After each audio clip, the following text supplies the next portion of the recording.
Hello drama lovers, welcome to the drama site. మనం మన ఛానల్లో స్పార్కిల్ లవ్ అనే చైనీస్ ఫ్యాంటసీ డ్రామాని ఎక్స్ప్లెయిన్ చేసుకుంటున్నాము. మీరు కనుక ముందు ఎపిసోడ్స్ని మిస్ అయి ఉంటే లింక్స్ని డిస్క్రిప్షన్లో ఉంచుతాను, ఒకసారి వెళ్ళి చూడండి. ఎపిసోడ్ ఓపెనింగ్లో హీరోయిన్కి ప్రపోజ్ చేస్తాడు. కానీ హీరోయిన్ బాగా టెన్షన్ పడి తన హార్ట్ రేట్ పెంచుకోవడం వల్ల పక్కనే ఉన్న లైట్స్ అన్నిటిని ఆన్ చేసి ఒక సర్క్యూట్ మీద చేయి వేస్తుంది.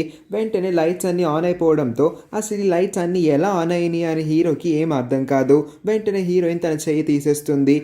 ఎలాగైనా అక్కడి నుంచి తప్పించుకొని పారిపోదాం అనుకున్న టైంకి హీరో మళ్ళీ తన్ని ఆపేసి ఒక గోడకి అనిపేసి మర్యాదగా చెప్పు, నేను నిన్ను ఇంత ప్రేమిస్తా అంటున్నాను కదా, నువ్వు మాత్రం ఎందుకు నన్ను ప్రేమించట్లేదు? నీ చేయి పడంగానే అసలు ఈ లైట్స్ అన్ని ఎలా ఆన్ అయినాయి అని అడిగితే హీరోయిన్ టెన్షన్ ఎక్కువైపోవడం వల్ల ఏం చేయాలో అర్థం కాక వెంటనే హీరోని హక్ చేసుకుంటుంది. అంటే ఇప్పుడు మళ్ళీ హీరోయిన్ యొక్క పవర్ తన మీద ప్రయోగించడం వల్ల హీరో ఇంకొక 24 గంటలు హీరోయిన్ని ప్రేమించాల్సి ఉంటుంది.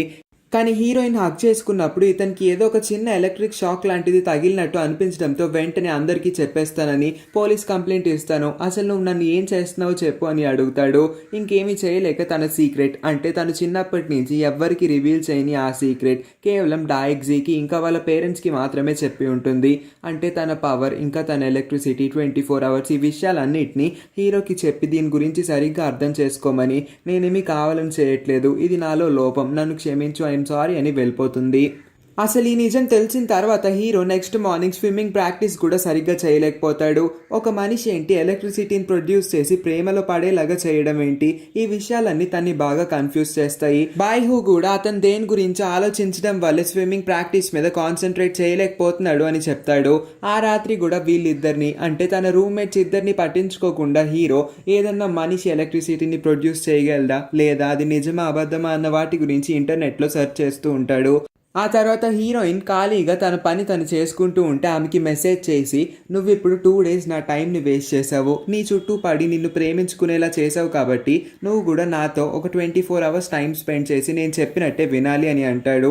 ఆమె చేసిన దాంట్లో కూడా న్యాయం లేదు కాబట్టి సరే ఓకే అని మెసేజ్ చేస్తుంది. ఈ ఛాన్స్ని వదులుకోకూడదు అనుకున్న హీరో నెక్స్ట్ మార్నింగ్ ఆమె క్యాంటీన్లో ఉన్న టైం చూసుకొని ఇప్పుడు నువ్వే నాకు లంచ్ కొని ఇవ్వాలి అని అంటాడు. 1 కాదు 2 కాదు, చాలా అంటే చాలా ఎక్కువ ఆర్డర్ చేయించుకొని ఆ తర్వాత నాకు ఇది సరిపోదు, నా కోసం మిల్క్ టీ కూడా తీసుకురా అని అంటాడు. మిల్క్ టీనే కదా, సరే తీసుకొస్తాను, దానికి మించి నువ్వు నన్ను ఏమీ అడగకూడదు అని కోపంగా వెళ్ళి తనకు కావాల్సిన మిల్క్ టీ తెచ్చి అక్కడ పెడుతుంది. అంతటితో ఆగని హీరో ఆ రొయ్యల యొక్క షెల్స్ని కూడా ఒలిచి అతని నోట్లో పెట్టి తినిపించమని అడుగుతూ ఉంటాడు. నేను ఇదంతా చేయాలనుకోవట్లేదు, నేను వెళ్ళిపోతున్నాను అని గట్టిగా అరుస్తుంది. నువ్వు అలా చేయకపోతే నీ సీక్రెట్ గురించి అందరికీ చెప్పేస్తాను అని బెదిరించేసరికి ఏమీ చేయలేక వెంటనే ప్రతి ఒక్క రొయ్యని ఒలిచి అతనికి తినిపించాల్సి ఉంటుంది.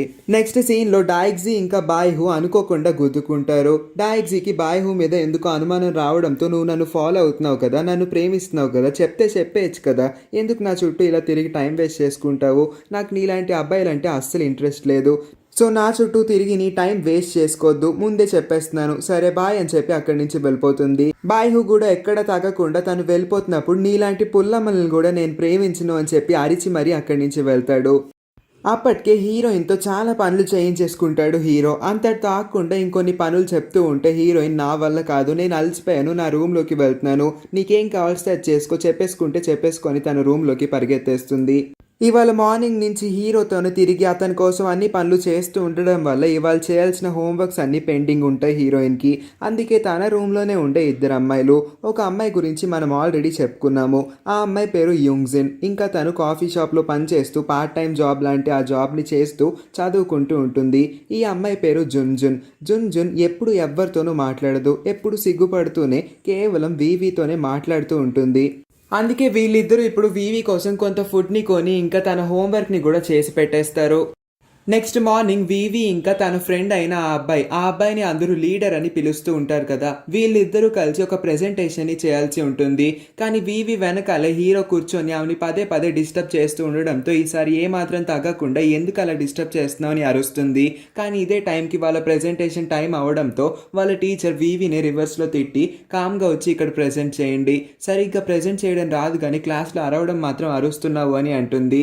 ఆ తర్వాత వీవీ ఎవ్వరూ ఊహించని విధంగా చాలా అంటే చాలా బాగా ప్రెజెంట్ చేస్తుంది. వివితో పాటు ఉన్న ఆ లీడర్ కూడా చాలా తెలివైన అబ్బాయి. అతను కూడా వివికి ఈ ప్రెజెంటేషన్ లో హెల్ప్ చేసి ఉంటాడు. కానీ ఎక్కడి నుంచి లెగుస్తాడో తెలియదు, కానీ హీరోకి ఏదో డౌట్ ఉండడంతో వెంటనే లెగిసి కావాలనే హీరోయిన్ ని ఇరికించడానికి నాకు ఎలక్ట్రిసిటీ గురించి కొంత తెలుసుకోవాలనుంది, దాని గురించి ఏదైనా చెప్పండి అని అడుగుతాడు. హీరోయిన్ కి ఒళ్ళు మండిపోతుంది. కావాలనే తన సీక్రెట్ ని అందరి ముందు బయట పెట్టాలని తను ప్రయత్నిస్తున్నాడేమో అని అర్థం చేసుకుంటుంది. ఈ లోపే హీరోయిన్ ని కాపాడడం కోసం, అంటే లీడర్ కి హీరోయిన్ యొక్క పవర్ గురించి తెలియదు, కానీ తను తెలివైనడు కావడంతో ఎలక్ట్రిసిటీ గురించి అంతా చెప్తూ ఎలక్ట్రిసిటీ గురించి ఉన్న అడ్వాంటేజెస్ డిసడ్వాంటేజెస్ అన్ని చెప్తూ ఉన్నప్పుడే ఎలక్ట్రిసిటీని వూండ్స్ హీల్ చేయడానికి, అంటే దెబ్బల్ని నయం చేయడానికి కూడా వాడతారు అని చెప్తాడు. హీరో ఈ యొక్క పాయింట్ ని బ్రెయిన్ లో ఉంచుకుంటాడు. అలాగా హీరో ఇంకా అడగాల్సింది ఏం లేకపోయేసరికి కూర్చుండిపోతాడు. వీళ్ళ ప్రెజెంటేషన్ కూడా సక్సెస్ఫుల్ గా అయిపోతుంది కాబట్టి వీళ్ళకి కావాల్సిన పాయింట్స్ ఇంకా గ్రేడ్స్ కూడా తెప్పించుకొని వాళ్ళిద్దరూ బయటకు వచ్చేస్తారు. బయటికి వచ్చిన తర్వాత కూడా హీరో ఇంకా హీరోయిన్ ఇసికిస్తూ ఉండడంతో అసలు నీకేం కావాలి అని అడుగుతుంది. ఎందుకు పదే పదే ఆ ఎలక్ట్రిసిటీ అనే టాపిక్ గురించే మాట్లాడుతున్నావు, నేను అనవసరంగా నీకు నా సీక్రెట్ చెప్పాను అనుకుంటా అని కోపంగా అక్కడి నుంచి వెళ్ళిపోతుంది. అంతే బాధగా హీరో కూడా వచ్చి తను తప్పు చేస్తున్నాడేమో, అలా అమ్మాయిని ఏడిపించకూడదేమో అనుకొని తన ఫ్రెండ్తో కలిసి లంచ్ చేస్తూ ఉంటాడు.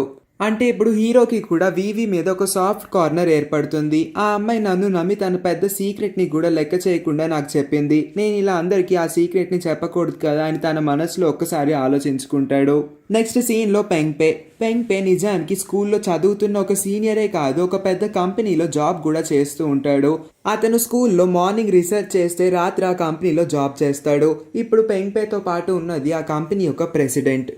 ఇప్పుడు ఆ ప్రెసిడెంట్ ఇంకా పెంగ్పే హీరో యొక్క పేరెంట్స్ని కలుస్తారు. ఇప్పుడు ఈ ప్రెసిడెంట్ నడుపుతున్న ఈ కంపెనీ స్పోర్ట్స్కి సంబంధించింది కావడంతో హీరో కూడా స్పోర్ట్స్లో చాలా టాప్ అవడంతో అతన్ని వీళ్ళ కంపెనీలో జాయిన్ చేసుకొని నేషనల్ టీం వరకు తీసుకువెళ్తామని ప్రామిస్ చేస్తారు.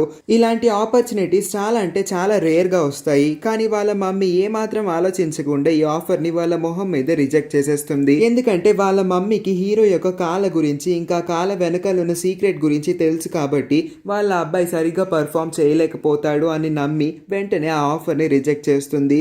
అయినా పర్వాలేదు, మీరు ఎప్పుడన్నా మనసు మార్చుకుంటే వెంటనే నా కంపెనీకి కాల్ చేయండి, మీ అబ్బాయికి మంచి ఫ్యూచర్ ఉంటుంది, మా క్లబ్లో జాయిన్ అయితే, అంటే వాళ్ళ కంపెనీలో జాయిన్ అయితే ఖచ్చితంగా మీ అబ్బాయి నేషనల్ టీమ్స్లోకి వెళ్ళి ఆ తర్వాత ఫేమస్ సూపర్ స్టార్ అయిపోతాడు అని చెప్పి ఆశ పెడతారు. కానీ వాళ్ళ మమ్మీ ఏమాత్రం ఆలోచించదు ఆ టాపిక్ గురించి.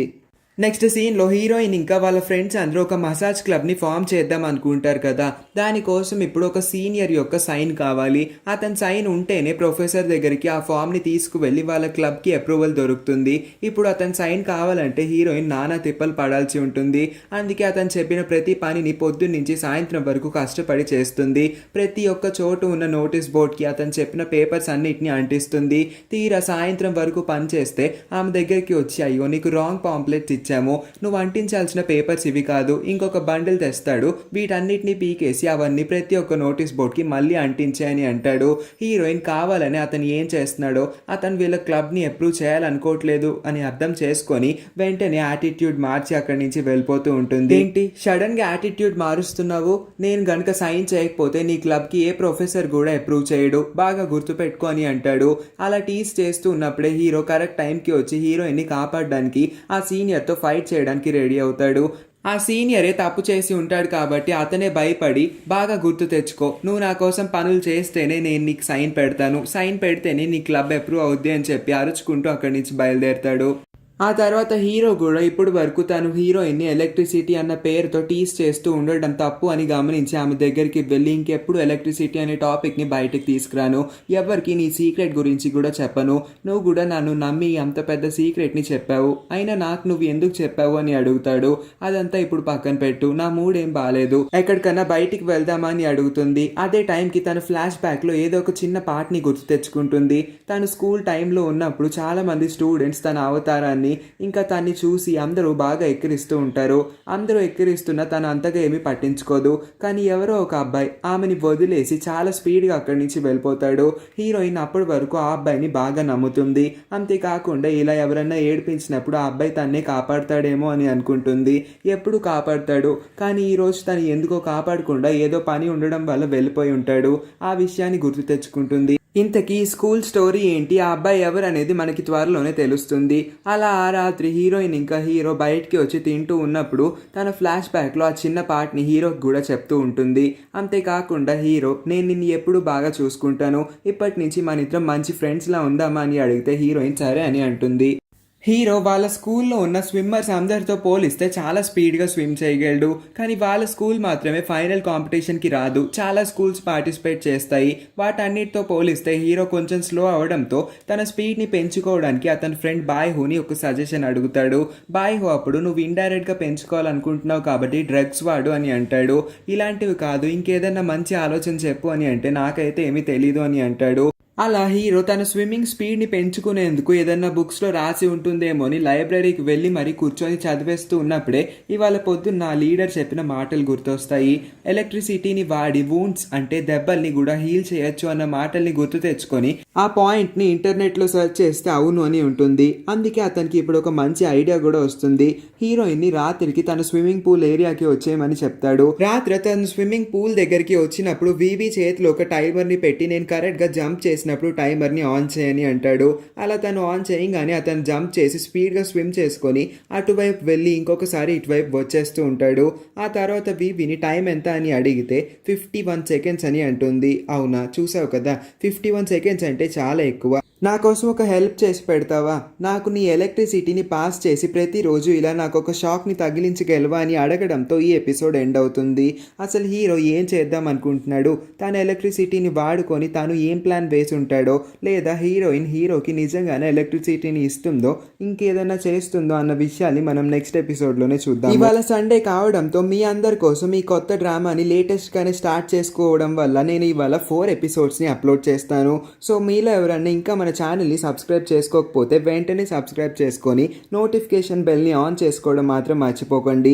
అలా చేస్తే వీడియో యొక్క నోటిఫికేషన్ మీకు వెంటనే వచ్చి మీరు కూడా మన వీడియోస్ని వెంటనే చూసేయగలుగుతారు. సో ఆ ఎపిసోడ్స్ని కూడా మిస్ అవ్వకుండా చూసేయాలనుకుంటే మర్చిపోకుండా ఈ వీడియోని లైక్ చేసి మన ఛానల్ని సబ్స్క్రైబ్ చేసుకొని మీకు వీలైనంత సపోర్ట్ని అందించండి.